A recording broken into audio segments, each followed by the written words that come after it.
या एक इसको लिख दो, एल ई को लिख दो एस के, तो हो जाएगा पाई स्क्वायर ई आई और ये हो जाएगा एस स्क्वायर इंटू के स्क्वायर। और के की वैल्यू यहाँ भर दो। के की वैल्यू खुद क्या होती है, पाई स्क्वायर ई आई अपॉन एस स्क्वायर, और के होता था अंडर रूट, तो स्क्वायर हो जाएगा आई अपॉन ए, तो आई से आई कट जाएगा और यहाँ एक फॉर्मूला बन गया पी बकलिंग का। सुनते हैं ना आराम से, पाई स्क्वायर ई ए अपॉन एस स्क्वायर, कैलकुलेशन देख लो थोड़ा, पाई स्क्वायर ई ए अपॉन एक्स स्क्वायर।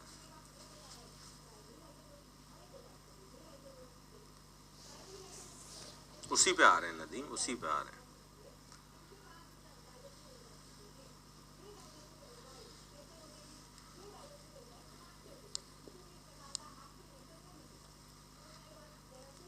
और ये सब चीजें मैकेनिक्स में सिखाई जाएंगी, पर चलो बता देता हूं। यहां तक पहले नोट कर लो, फिर मैं बताता हूं कि क्यों स्लेंडरनेस रेशियो को लाया गया, क्यों स्लेंडरनेस रेशियो को लाया गया, इसका सिग्निफिकेंस क्या है, और क्यों रेडियस ऑफ जायरेशन का सिग्निफिकेंस है। दोनों के सिग्निफिकेंस आपको बताता हूं।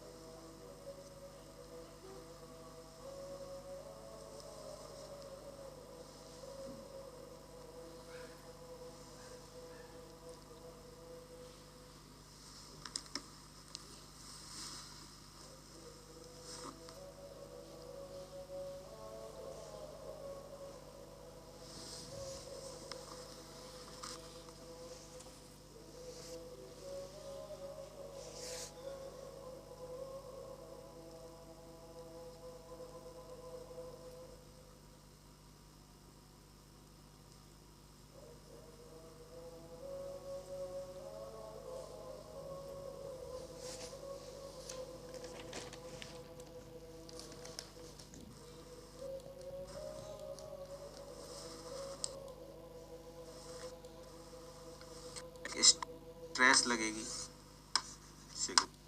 जब भी एक कॉलम होगा उस पर लोड लगेगा P, तो इसको हम लिख सकते हैं कि उस पर एक स्ट्रेस लगेगी सिग्मा, तो इसी को हम लोग सिग्मा बकलिंग स्ट्रेस भी कह सकते हैं, और वो हो जाएगा PB अपॉन एरिया। इस एरिया को यहाँ ले जाओ तो वो क्या हो जाएगा, pi square E upon S square. और बकलिंग स्ट्रेस वो स्ट्रेस होगी कि उससे ज़्यादा स्ट्रेस लगाओगे तो मेंबर बकलिंग से फेल हो जाएगा। अब सोचो सिग्निफिकेंस क्या है, क्यों स्लेंडरनेस रेशियो को लेके आए। जैसे सोचो आप, ये कॉलम की लेंथ है L1, इसकी लेंथ है L2, दोनों के मटेरियल सेम है मान लो, इसका एरिया कुछ और है, इसका एरिया कुछ और है, A1 है A2, सुनते हैं ना, इसका I कुछ और है, I1 है I2, और मैंने कह दिया इनको कंपेयर करो, तो अगर इनको कंपेयर करेंगे तो बड़ी मेहनत लगेगी, क्योंकि इसका पूरा लोड निकालोगे pi square EI upon L square, और इसमें भी वही फॉर्मूला लगाओगे pi square E upon LE square, दोनों डेटा निकालोगे, चेक करोगे कौन बड़ा कौन छोटा। लेकिन सोचो दोनों में अगर मैं सेम स्ट्रेस लगाऊं, दोनों में अगर मैं सेम स्ट्रेस लगाऊं और मुझे बस स्लेंडरनेस रेशियो बता दो आप, और कुछ मत बताओ, दोनों की लेंथ अलग अलग है, एरिया अलग अलग है, सब कुछ अलग अलग है, दोनों का स्लेंडरनेस रेशियो बता दो, तो स्लेंडरनेस रेशियो को देख के कंपेयर कर दूंगा मैं, क्योंकि स्लेंडरनेस रेशियो में ना तो आई आता है, सारे टर्म खत्म हो जाते हैं। मतलब डिफरेंट कॉलम्स जो अलग अलग लेंथ के हों, अलग अलग एरिया के हों, सेम मटेरियल के बने हों, स्लेंडरनेस रेशियो से बहुत आसानी से कंपेयर हो जाएंगे। अगर एक का स्लेंडरनेस रेशियो 20 है और एक का 30 है, तो मैं कहूँगा 30 वाला जल्दी वकल हो जाएगा। सिंपल बात है। इसका सिग्निफिकेंस बता रहा हूँ क्यों इसको बनाया। कि हमें अगर डिफरेंट कॉलम को कंपेयर करना है तो कंपेयर हम कर सकते थे, अलग अलग डेटा भरते, मेहनत ज़्यादा करते। लेकिन सोचो अलग अलग लेंथ, अलग अलग एरिया के कॉलम को कंपेयर करना है तो हम लोग सिलेंडरनेस रेशियो कंपेयर कर लेते हैं एक ही लाइन।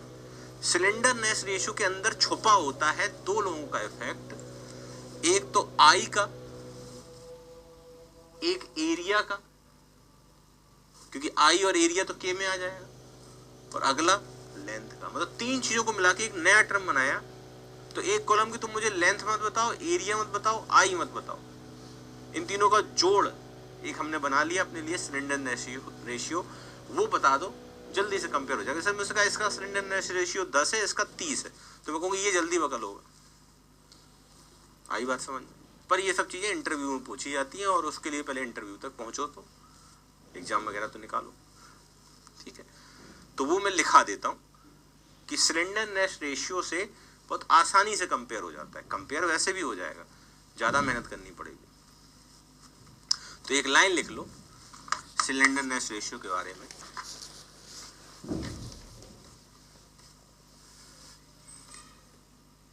सिलेंडरनेस रेशियो के बारे में देखिए, it is used to compare buckling load of different column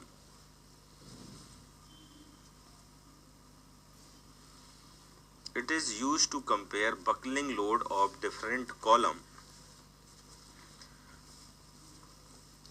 which are made of same material, which are made of same material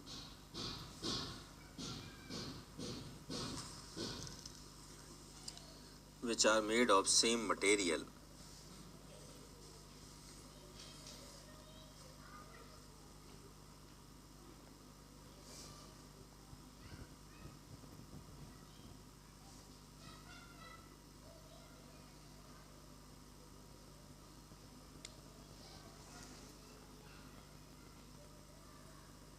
so made of same material with different length,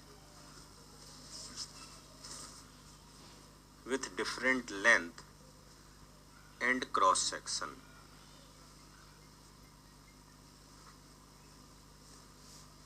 with different length and cross section।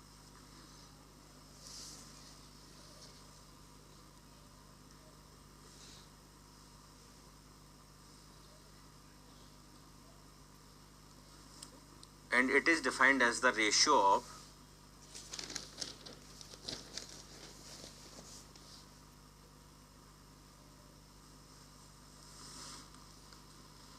हाँ प्रवीण कुमार जी सही कह रहे हो, it is defined as the ratio of effective length to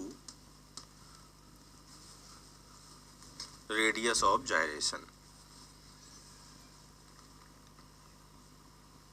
effective length to radius of gyration. ठीक है, फिर ध्यान रखना कि फॉर, अच्छा इतना तो आपको समझ में आ गया कि S अगर LE/K है तो S भी तो प्रोपोर्शनल है L के, जितना ज़्यादा लेंथ उतना ज़्यादा सिलेंडरनेस रेशियो। तो ध्यान रखना शॉर्ट कॉलम किसे कहते हैं, माइल्ड स्टील के डेटा याद रखना, for mild steel column having S less than 30, cylinder ratio से 30 से कम है तो इन्हें कहते हैं शॉर्ट कॉलम। 30 से कम सिलेंडरनेस रेशियो वाले कॉलम्स को हम लोग कहते हैं शॉर्ट कॉलम। सिलेंडरनेस रेशियो 100 से ज्यादा हो तो इसे कहते हैं लॉन्ग कॉलम। पर अलग अलग मटेरियल के लिए डेटा अलग अलग होता है, तो माइल्ड स्टील के लिए याद रखना MS का मतलब माइल्ड स्टील। ठीक है, 2 क्वेश्चन लगाओ, चैप्टर खत्म करते हैं।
ठीक है, आखिरी दो क्वेश्चन। जैसे एक कॉलम है BD,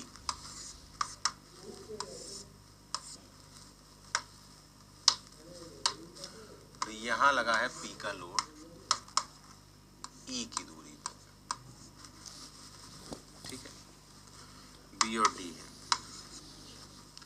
तो क्वेश्चन है find out maximum value of E so that there is only compression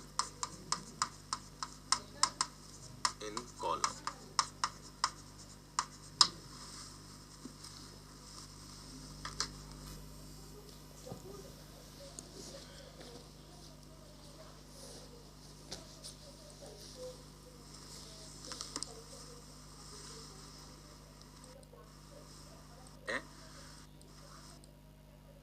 इसलिए मैंने दिया।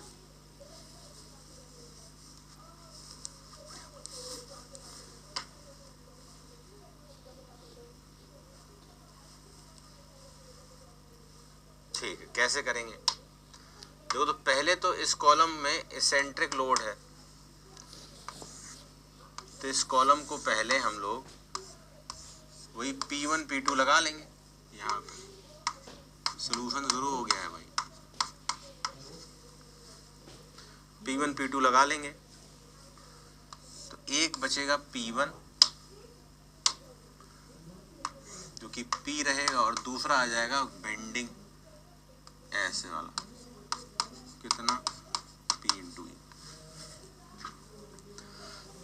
अब ये दोनों चीजें मैं आपको पढ़ा चुका हूं। P की वजह से पूरे मेंबर में आएगा कंप्रेशन, और M की वजह से इधर साइड ये होगा न्यूट्रल प्लेन, ये होगा न्यूट्रल प्लेन, ये होगी न्यूट्रल एक्सिस। इस पूरे प्लेन में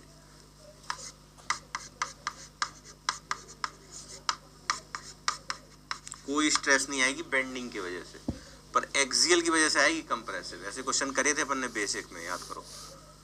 इस न्यूट्रल प्लेन के इधर साइड कंप्रेशन और उधर साइड टेंशन। तो अगर मैं किसी पॉइंट की स्ट्रेस निकालूं तो एक्सियल स्ट्रेस तो हर जगह,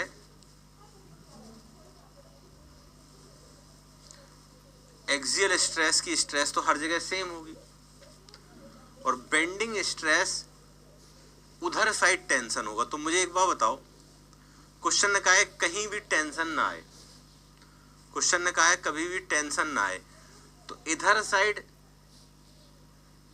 साइड मेंबर के न्यूट्रल एक्सिस के इधर साइड P से भी कंप्रेसिव, बेंडिंग से भी कंप्रेसिव, मतलब इस तरफ तो कोई खतरा है ही नहीं। तो अगर मैं एक्सियल स्ट्रेस की बात करूं तो एक्सियल स्ट्रेस इधर प्लस, बेंडिंग की भी इधर प्लस, ठीक है। तो मैं अलग से दिखा भी देता हूं, यहां सॉल्व करते हैं। तो अगर मैं मेंबर की बात करूं कि मेंबर में ड्यू टू P और ये दोनों का कॉम्बिनेशन लगा है M का, तो देखो M की वजह से जो आएंगी वो इधर साइड कंप्रेसिव, इधर साइड टेंसाइल, और यहां पे पूरे में कंप्रेसिव। तो एक्सियल स्ट्रेस तो हमें पता ही है, load divide by area minus में, और बेंडिंग स्ट्रेस हम जानते हैं वेरी करती हैं, एक्सियल स्ट्रेस तो कांस्टेंट होती हैं, तो उनका वेरिएशन बनाएंगे तो ऐसे ही होंगी कंप्रेसिव। यहाँ अगर वेरिएशन बनाएंगे तो ये लीनियरली वेरी करती हैं, यहाँ कंप्रेसिव, यहाँ टेंसाइल, ऐसे। तो बेंडिंग स्ट्रेस सबसे ज्यादा इधर आएंगी, टेंशन वाली, तो खतरा भी यही टेंशन होने का ज्यादा है।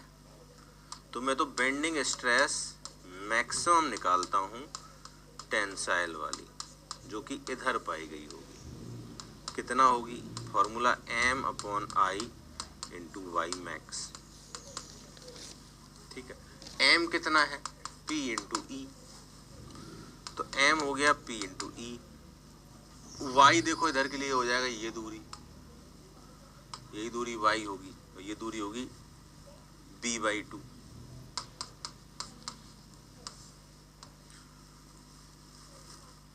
बी बाई टू, ये दूरी बी बाई टू होगी।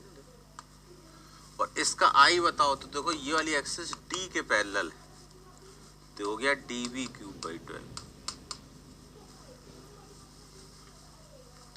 ये होगी बेंडिंग स्ट्रेस की मैक्सिमम वैल्यू टेंसाइल वाली।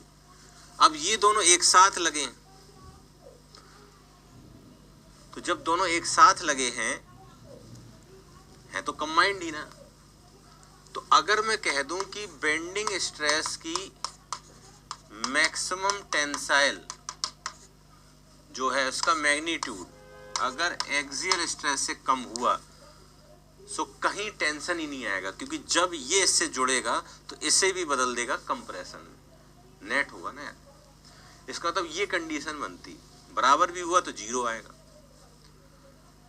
यहां से आप ई निकाल लो, ये हो जाएगा 6PE, अरे 6 नहीं, हाँ 6PE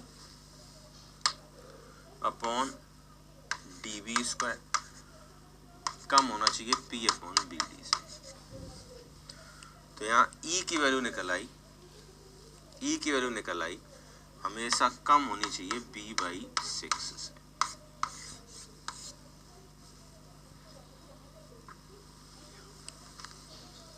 देख लो भाई, यहां तक नोट कर लो, कोई डाउट हो तो पूछो।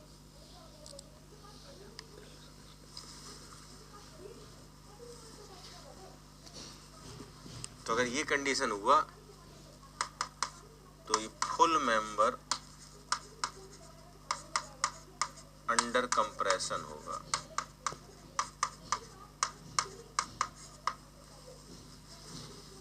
फुल मेंबर अंडर कंप्रेशन होगा।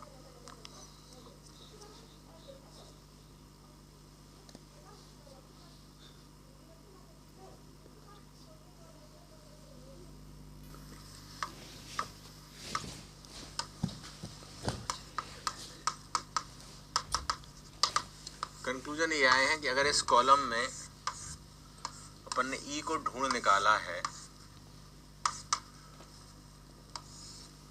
तो ये ई आया है इधर कितना दूर, b बाई 6। अगर इधर ढूंढते तो ये भी b बाई 6 होता, इधर ढूंढते तो d बाई 6 होता, इधर भी d बाई 6 होता। मतलब ये पूरा जोन होता।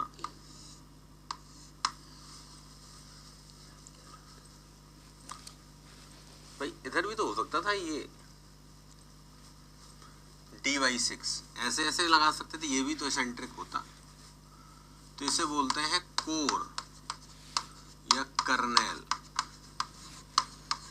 ऑफ कॉलम, जिसका ये दूरी कितना होता है, ये पूरा बता दो।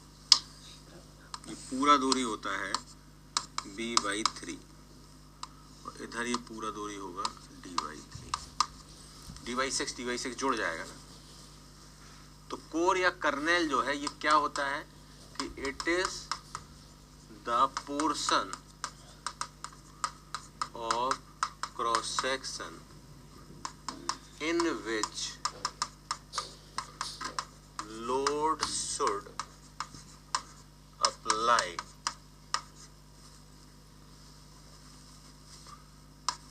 To avoid tension.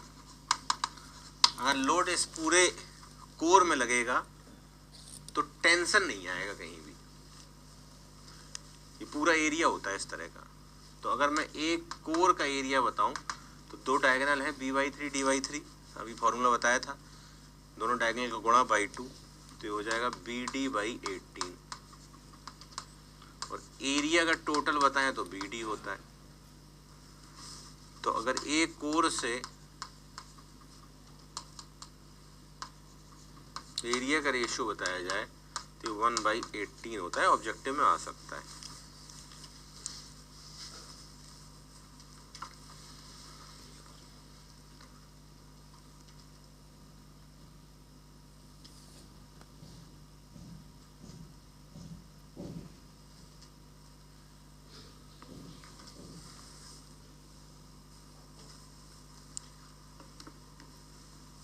बताओ भाई, क्लियर कि नहीं?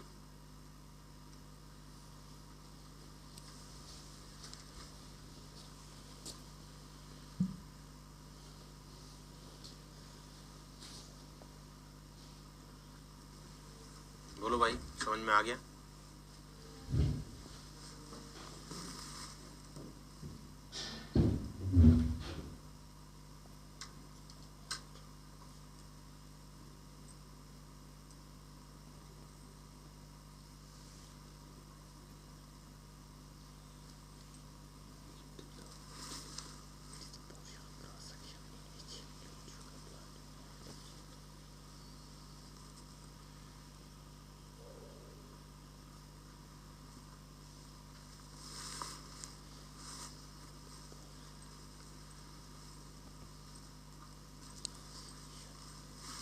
एक और क्वेश्चन करते हैं, इस चैप्टर को खत्म करते हैं।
डन।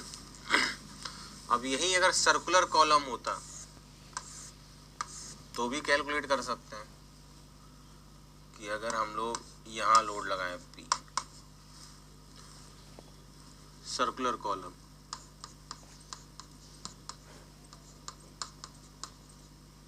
तो अगर सर्कुलर होगा फिर E कितना होगा, बहुत आराम से कर सकते हैं। सर्कुलर होगा तो भी वही एक्सियल स्ट्रेस बड़ी या बराबर होनी चाहिए बेंडिंग की मैक्सिमम वैल्यू से। एक्सियल स्ट्रेस होगी P/π/4 d²। बेंडिंग स्ट्रेस होगी M/I, तो M हो जाएगा P/E, I हो जाएगा π/64 d⁴, और Y मैक्स हो जाएगा d/2। अब देखो यहाँ से E की वैल्यू कम आनी चाहिए d/4 से, सॉरी d/8 से। तो यहाँ भी एक पूरा एरिया होगा कोर का। तो एरिया कोर अगर निकाला जाए तो ये वाली दूरी होगी d/4, आधा आधा इधर उधर दोनों साइड। तो एरिया कितना हो जाएगा कोर का, पूरा एरिया हो जाएगा π/4 d²। तो एरिया कोर का हो जाएगा π/4 d/4 का होल स्क्वायर। तो अगर रेशियो बताएंगे अब A core to area, that is 1/16।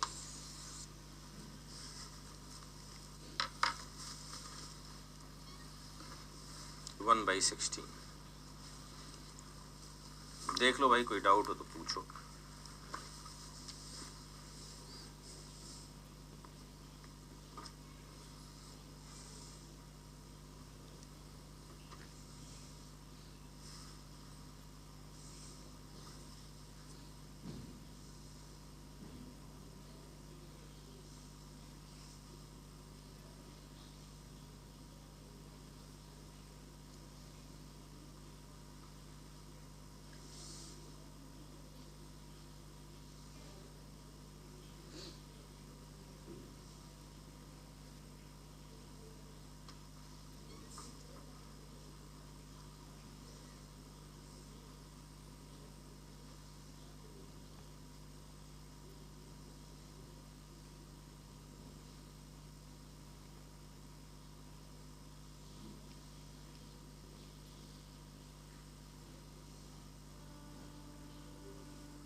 सीखे कि नहीं सीखे ये भी तो बताओ। सर्कुलर होगा, दिख ही रहा है। रोम्बस भी। थिन प्रेशर वेसल्स सिविल के सिलेबस में नहीं है, सिविल वाले चाहे तो जा भी सकते हैं, कोई दिक्कत नहीं। मैकेनिकल वालों को 15-20 मिनट में मैं बता देता हूँ, जितना पार्ट है सारे क्वेश्चन हो जाएंगे।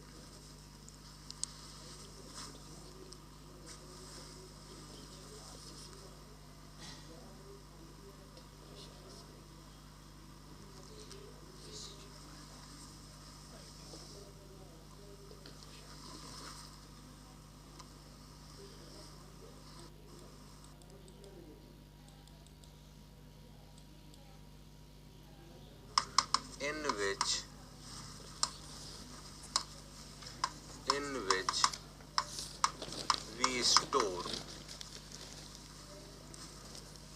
fluid different from atmospheric pressure.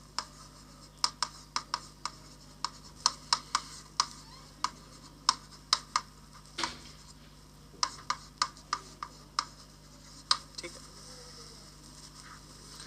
कल फ्लूइड मैकेनिक्स होगा आपका।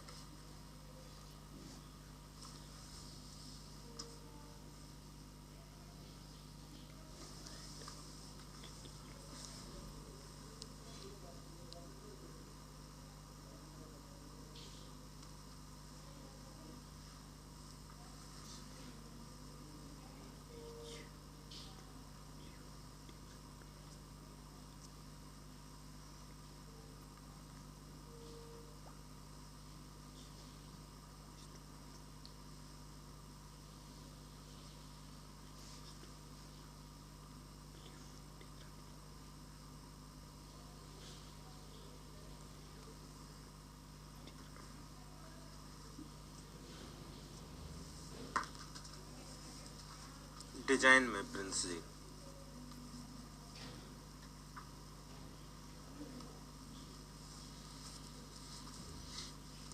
डिजाइन और मैकेनिक्स में होगा।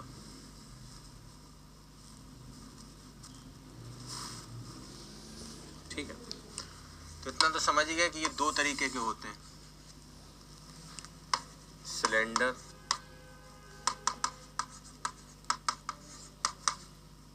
और प्रेशर वेसल को शॉर्टकट में पीवी लिखेंगे। ठीक है, भूलना मत, spherical pressure vessel, cylindrical pressure vessel, spherical pressure vessel.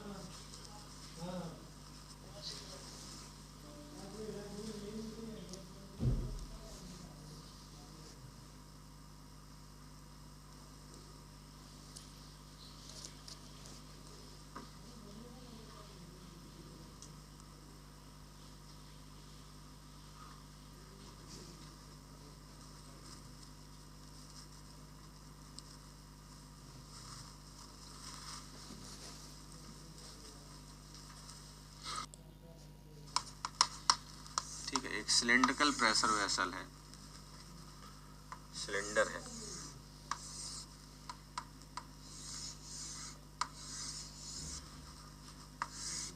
ठीक है, एक सिलेंड्रिकल प्रेशर वेसल है और इसके अंदर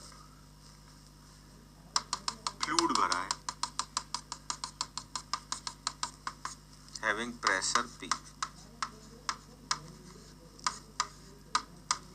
P के प्रेशर से।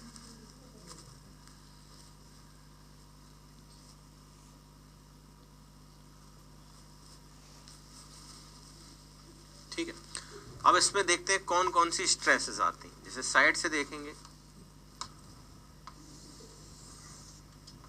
तो साइड से देखिए तो इसमें एक तो ये वाली स्ट्रेसेस आती हैं, इन्हें कहते हैं हूप स्ट्रेसेस।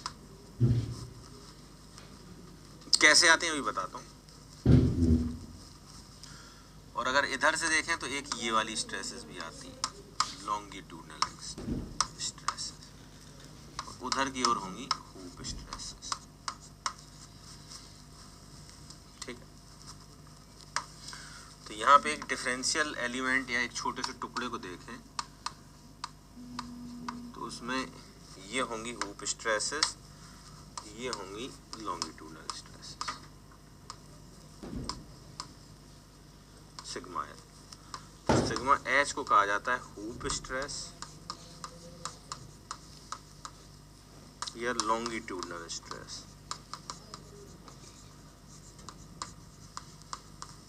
सॉरी, लॉन्गिट्यूडनल नहीं, सर्कमफेरेंटल स्ट्रेस।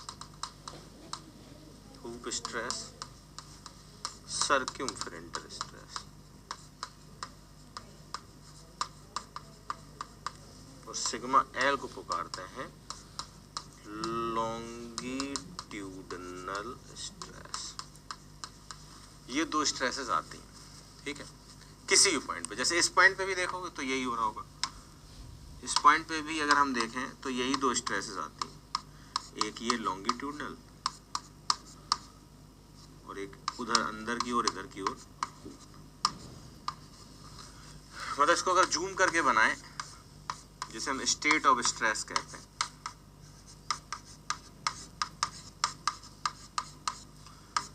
तो ये हूप और लॉन्गिट्यूडनल।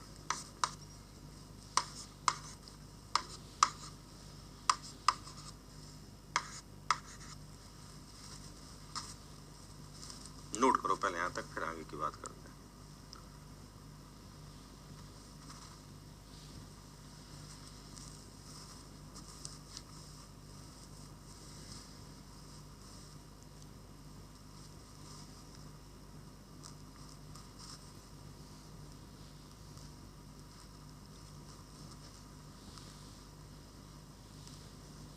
कैसे ये स्ट्रेसेस आई मैं बहुत आराम से आपको अभी समझा दूंगा, पहले लिख लो। पहले जानना जरूरी है, फिर प्रूफ तो हम कर ही देंगे।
ठीक है, ये डन।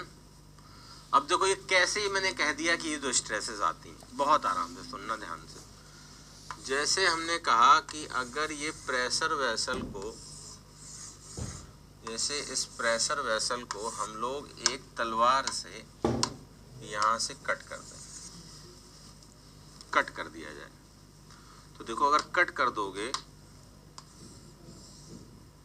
तो ये हिस्सा अलग हो जाएगा, प्रेशर इसको यहां धक्का दे रहा है,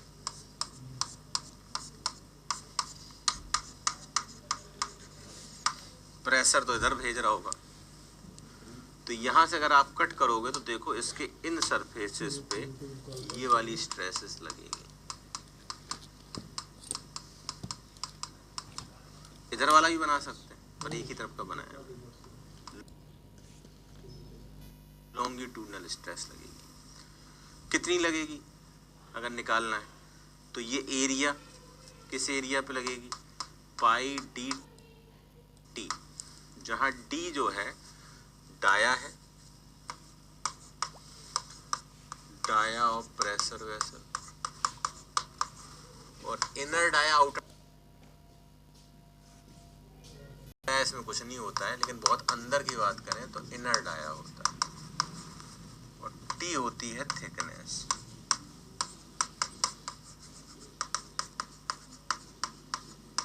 थिकनेस ऑफ प्रेशर वेसल, ठीक है। तो पाई डी टी एरिया में लग रही है सिग्मा एल की स्ट्रेस, इतना फोर्स यहां से आएगा, और यहां से प्रेशर फोर्स लगाएगा कितना, पी और एरिया कितना होगा pi by 4 D square. Pressure तो पूरे में फोर्स लगेगा इस जोन में, तो प्रेशर का फोर्स स्ट्रेस का फोर्स बराबर होगा। और यहाँ से सिग्मा एल का फॉर्मूला आज के बाद रट लेना है, P D by 4 D, P D by 4 D. और यहीं पे मैं कर देता हूँ, तलवार से आप ऐसे ऐसे कट कर दो। अगर आप तलवार से ऐसे ऐसे कट करोगे तो देखो ये नजर आएगा आपको,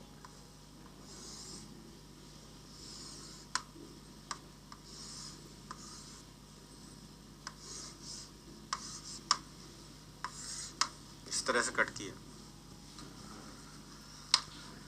तो प्रेशर तो यहाँ नीचे साइड धक्का दे रहा होगा,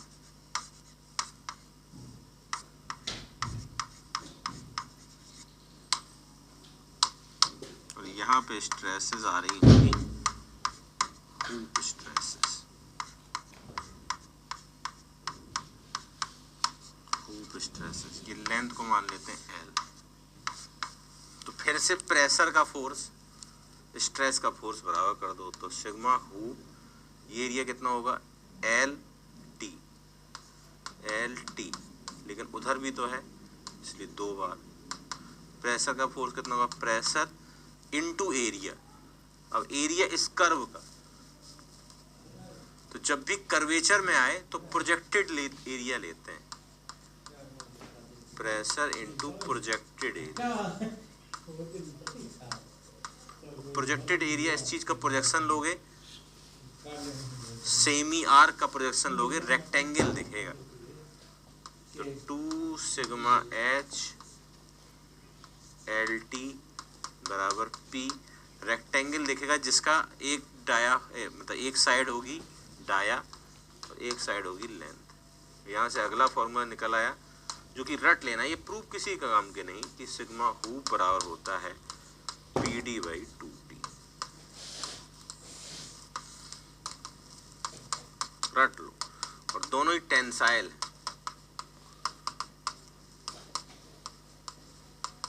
यहां तक नोट करो, मैंने प्रूफ कर दिया है, प्रूफ्स आर नॉट इंपॉर्टेंट, लेकिन रट लेना है P D by two T, P D by 4टी।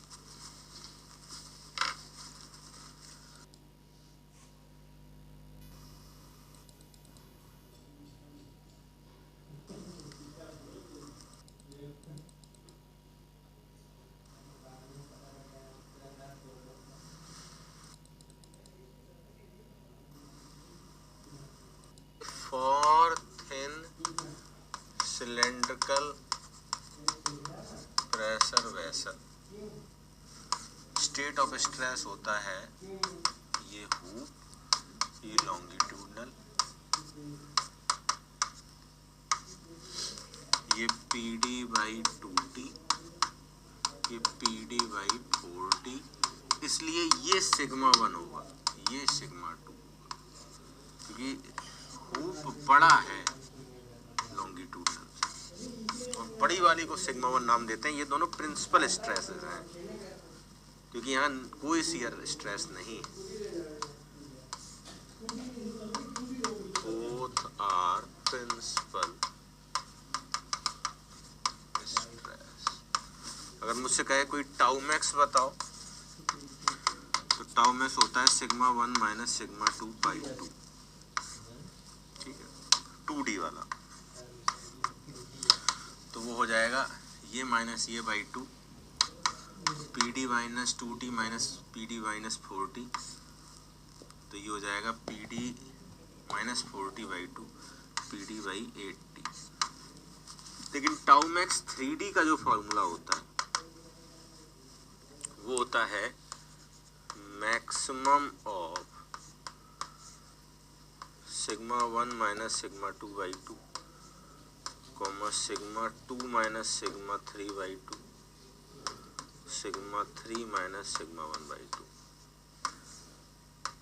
और इसी को एब्सोल्यूट या डिजाइन वाला भी कहा जाता है, डिजाइन। 3D वाला, क्योंकि डिजाइन 3D में होती है। अब सिग्मा 1 है ये, सिग्मा 2 है ये, और सिग्मा 3 होगा 0, तो ये हो जाएगा सिग्मा 1 माइनस सिग्मा 2। तो इनमें से कौन बड़ा आएगा, देखो ये आएगा सिग्मा 1 माइनस सिग्मा 2/2। अब सिग्मा 3 जीरो ही है, तो सिग्मा 1/2 या सिग्मा 2/2 में मैग्नीट्यूड ही देखते हैं, प्लस माइनस नहीं, जो बड़ा है वो बताओ। तो इसका आंसर होगा फिर सिग्मा 1/2 बड़ा होगा इससे, तो ये होगा PD/4। याद रखना, ये बहुत बार आया है कि टाउ मैक्स डिजाइन या टाउ मैक्स एब्सोल्यूट होता है PD/4T। स्टार लगा दिया, बहुत बार आया है।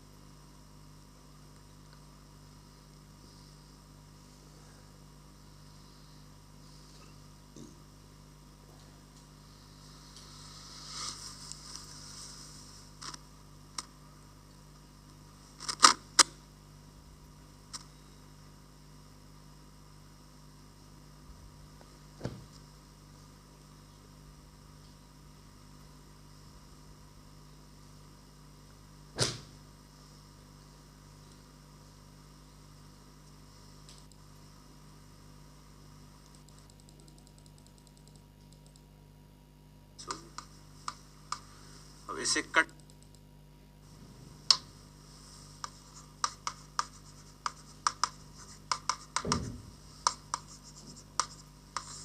थिन स्फेरिकल प्रेशर वेसल, ये है स्फीयर है 3D में, स्फीयर है, इसके अंदर फ्लूइड भर दिया है, P प्रेशर, D डाया होगा, T थिकनेस होगी। अब इसे कट कर दो तलवार से,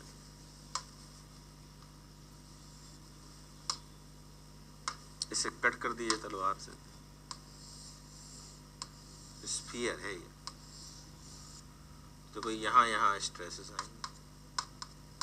अब इन्हें बोलेंगे हुप, ऐसे कट करोगे उन्हें बोलेंगे लॉन्गिट्यूडनल। अब ये तो सर्कुलर है, कॉमन सेंस इस बार दोनों बराबर ही होंगी, कोई एक निकाल लो, जैसे इन्हें मैं हुप कहता हूँ, तो इस बार sigma hoop into area pi dt, pressure into projected area that is π/4 d²। तो यहाँ से सिग्मा हुप निकल आएगी आपकी PD/4D। और इसी को हम हुप भी बोल सकते हैं, लॉन्गिट्यूडनल भी बोल सकते हैं, क्योंकि ये तो स्फीयर है ना यार। तो इस बार दोनों बराबर होती हैं। इस बार का स्टेट ऑफ स्ट्रेस ये है,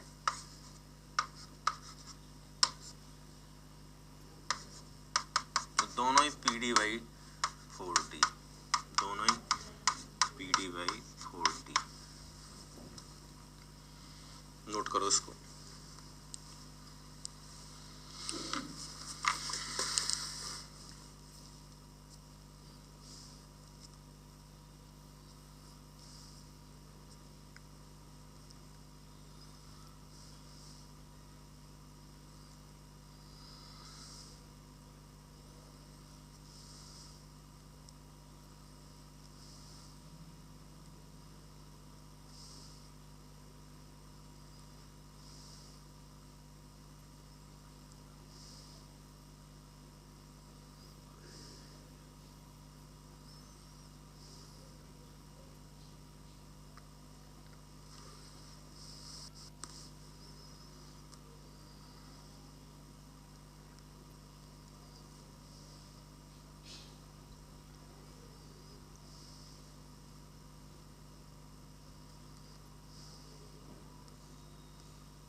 5 मिनट में खत्म।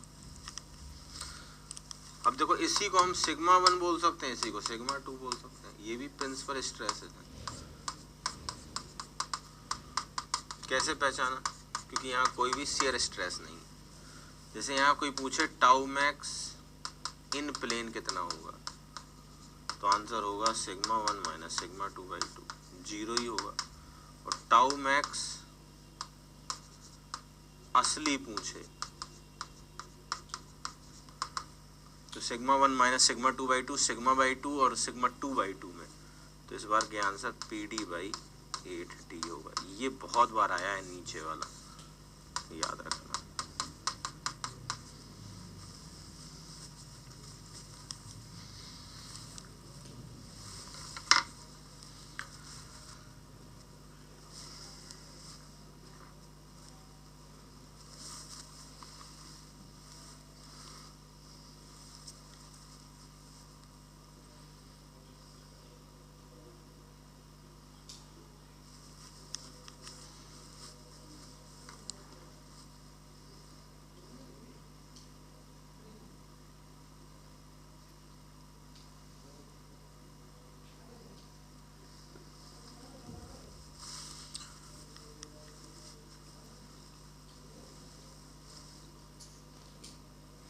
तो यहाँ पे हुप और लॉन्गिट्यूडनल दोनों बराबर होती हैं। तो चलिए इसी के साथ हमारा सब्जेक्ट खत्म होता है। कुछ डाउट रह गए हो तो आपके पास मेरा नंबर है, आप उसमें मुझसे पूछ सकते हो, मैसेज कर सकते हो, कॉल कर सकते हो। तो my best wishes with you my dear. तो चलिए अब आगे मिलेंगे, थोड़ा सा दूसरी क्लास भी है, नहीं तो मैं और भी आपको कुछ समझाता। तो कभी अगर नेक्स्ट सब्जेक्ट में मुलाकात हुई, स्पेशली मैकेनिकल वालों से होगी, तो और भी बातें करेंगे।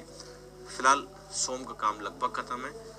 आप करके देखिए क्वेश्चन पुरानी ईयर के, बहुत अच्छे से होंगे, बहुत टाइमली होंगे, और हमने बहुत कंसाइज पढ़ा है, मतलब जितना ज़रूरी है उतना पढ़ा है। तो आप भरोसा रखिए मुझ पे, अपने आप पे, मेहनत करो, बार बार रिवाइज करो, पुरानी ईयर के क्वेश्चन से लगाओ, ना बने तो मुझे पूछो। तो चलिए गाइस, बेस्ट विशेस, जय हिंद।